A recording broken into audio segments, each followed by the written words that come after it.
Well, good morning, Richard. Good morning. That is an FN2. It is. This is in for a manifold and exhaust today before map. So how come it's on the dyno already? Well, I think we're sort of like we're going to change up the videos a little bit where possible, where we can. We've done a run of stuff recently where we're going through the workshop, doing the work first, and then putting the cars on and running them in their standard form, but they're not standard. Yeah, so because we've already modified them. We've already modified. So what I'm saying in this instance is we're going to run this car as this car's come in this morning. Yeah. So obviously with the modifications that it's got or not got. As it Well, is it's right only now. got a HK seduction kit at the moment. Yeah. So we're going to run it the car as it is now. This will give us a true baseline as to what the car is now when it's come in this morning. Yeah. We'll then fit the exhaust in the manifold and then put it back on and map it. And what that will give us is a true comparison between what the car came in at this morning and what it came out at, because we're getting a few comments on the page where that's not made any peak power. it's not really made any peak power. Well, the problem is we're doing the mods. So when we do that first initial run, we're doing a run with all the modifications on. So the car's making power because we fitted the mods. Because it's probably leaner. Exactly. We're not seeing. So when people look at it, they go, "Oh, you fit an exhaust and a manifold on it, but it's only actually made 2 brake horsepower P." That's not the case, because the car might have only made 205 in the first place. It's leaving at 220. But because we can't prove that because we've not run it initially, Yeah. it's very difficult to try and explain to people. So they're not seeing the gains and they're thinking that the modifications Sure. of the map are not worth the So money. change up the videos a bit more data. Yeah, a bit more data. So where possible, we're going to try and run the cars as they come in the morning. as they come in. So this is the first one of them, so we're going to run it as it is. Okay, let's do it.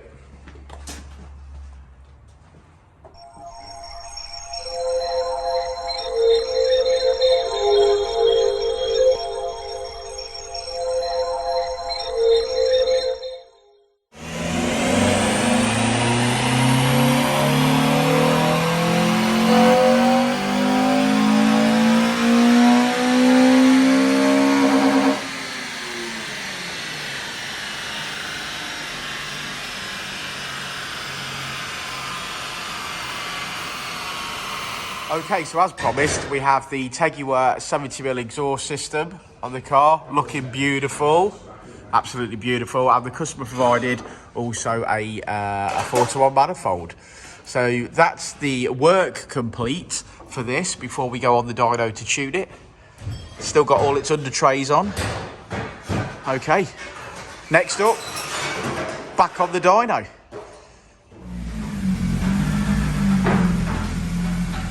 Well, she's up onto the dyno. We're just going to lower the centre down. There we go. Richard will centralise it, and then we'll strap it. Morning, Richard. Hello, for the second time. How you doing? Alright. Good. Bit cold, mate. You not mentioned you've been cold actually in the video for a little while. That's because I've been warm. Oh, because you've been sitting in front of your fire. That's haven't right, you? I've got a Literally fire now. a fire at the office. Yeah, I've got a fire. Yeah. Well, I'm sure this dyno cell will warm up briefly, so let's get on with it. Let's get on with it. Oh, actually, Jano's made a cup of tea. Let's go drink that Oh, first. we'll drink that first. Yeah.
FN2.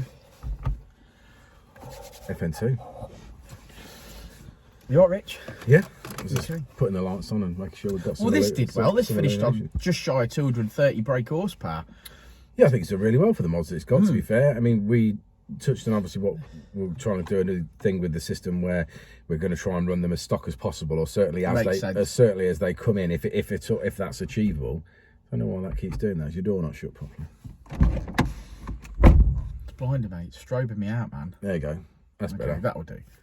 Yeah. So yeah, the initial power figure before we start modifying it, I think is more important. So it's more important, I think, because when people look, I tend to find, or I feel like we're finding, when people are looking at the videos, we're already putting the car on after a load of modifications. So whatever if we're fixing something, we're fixing it. So it's obviously making more power because we fixed it, or if we're adding modifications, making more power because we've added more modifications. So I think the new format we're going to try and do, if at all possible, is to run the car in standard form, or certainly how we receive the car anyway, then do any modifications as possible, and then do a run so we can see what power the modifications have made, and then do a final run after the map so we get the biggest increase, so people can understand what's made what power. So in other words, like the difference of what the exhaust made on its own merit, and then what the map's made on its own merit over the top of then the modifications that are on. Yeah, so Dan will overlay that, because we've got the initial run, which is obviously will be in red. We'll have the second run, which will be when the exhaust was fitted, in blue, and then we'll have the final, I think it's green. Green, and then he'll have the final. You're going to change my whole statement though. I am going to change your statement. It's going to have to change it, but it won't necessarily be for all cars anyway. It'll just be for the ones that we're working on whilst they're here with us. I'm going to have red line as she came in, blue line as she leaves, and put the green as the one in the middle. Yeah, okay, well, whatever you see fit. That's what I want to do. Yeah, whatever you see fit. Thanks, man. Thanks.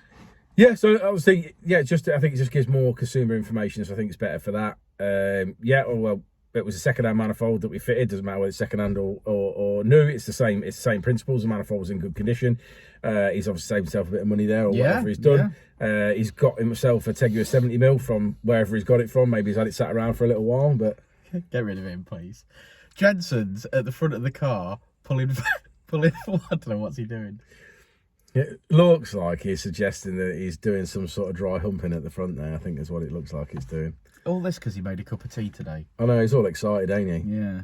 Well, it's almost lunchtime as well for him, so he's... Yeah, I suppose, but he's not paid for his lunch. Paid for it? Yeah. Oh, no, he doesn't get paid for his lunch. Sorry, yeah. That was something he was upset about recently. He realised he didn't get paid for his lunch. I was like, he's only young. I was like, welcome to the real world, mate. The real world. Yeah. Look at, he's shaking his head. Well, this is what he gets, isn't it now? Yeah, it is. He wants to interrupt and mess my... He must have been wanting to be part of it because he was at the front being silly. So now he's part of the video, ain't he? Maybe we'll get him sat in the back seat in future videos. Just sat there like he's waiting to go somewhere. Like he's waiting to go somewhere. Anyway, yeah, what a success. What a success this car's been. It sounds amazing. It drops some flames, which I particularly enjoy. And it's quite a tidy one. So, yeah, happy days. We're still convinced that the Teguer 70mm is ultimately the best value.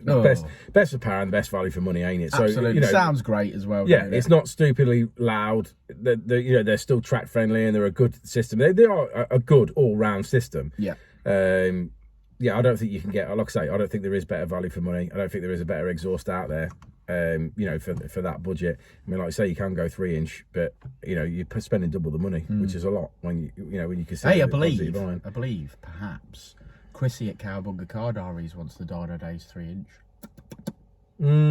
Yeah, he talks about it. Did we fit an inlet manifold to that at one stage? I think we want to try and convince him to get an RRC. Yeah, I think he needs to swap. For those of you who don't know, Cowabunga Car Diaries is a YouTube channel that we love, and they're nice guys, and they've been here a few times. So go and check them out, Cowabunga. We've got some work coming up with them, haven't we? Really? I mean, like I say, Chris is going to change the exhaust of the manifold. I'm sure we're coming back up here for a map. And Ben, we're talking about colours for liquid wrap on his S2000, aren't we? So there will be some collaboration with those guys this year for sure. Great guys. Should we have a look at the graph then? I'm looking forward to them staying in the Longshoot Hotel. Them two? They'll love it. I bet they will, mate. He did say in his video, though, the other day, and if you watch it, he did say, we'll probably go on a Friday and then have the weekend there. Keith don't work on a Saturday. So that's not happening. Oh, yeah. So it will be a weekday for sure. So it's either going to be a case of you guys are going to have to come up and drop it off on a Saturday and then collect it the following Saturday. We're assuming you guys are watching this video. Yeah, we are assuming you're watching it.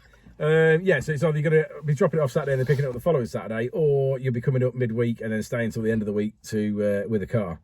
No, yeah, because it's still a good 2-3 day job, ain't it? Well, it's got to be here on the Wednesday. It's got to be cleaned, and then it's got to dry, and then you want 2 days to do the job, don't you? The stripping and fitting and everything else to be done. So they'll be here for 3 days, or they'll certainly be in the Midlands for 3 days. Right. Well, I'd bagsy Chrissy if he stayed on couches. You can have bed. You can take Chris, because I've seen the way that he can't handle his drink. No, that's right. That's right. Because me and him will have to have a beverage and fall about the place, right down my street, throwing up on doorbell cams. Love it. Anyway, I digress. This has been a great FN2. Thanks for watching. Let's go and check out the graph. Okay, so we're sticking with the format. Red line is as she came in, blue line is as she leaves. However, on this particular video, this green line, what you can see here, is that this is after the modifications had been completed prior to the map. So as you can see, between the red line and the green line, here, that's what the exhaust and manifold gave us. So a bit of a power, a bit of thumping in the mid-range. So there we go. Happy days. Yeah, and finishing on 228.6 brake horsepower. Good stuff. Where's the car gone? It's gone. Well, oh yeah, there she is, look. Well, there's a happy customer. Right, so thanks for sticking around to the end of the video, guys. Like and subscribe and all that jazz. I hope today is the day that you decide to subscribe to the YouTube channel, and we'll see you all on the next one. Won't we, Richard? Will indeed. Before and I'll say it again. Life moves pretty fast.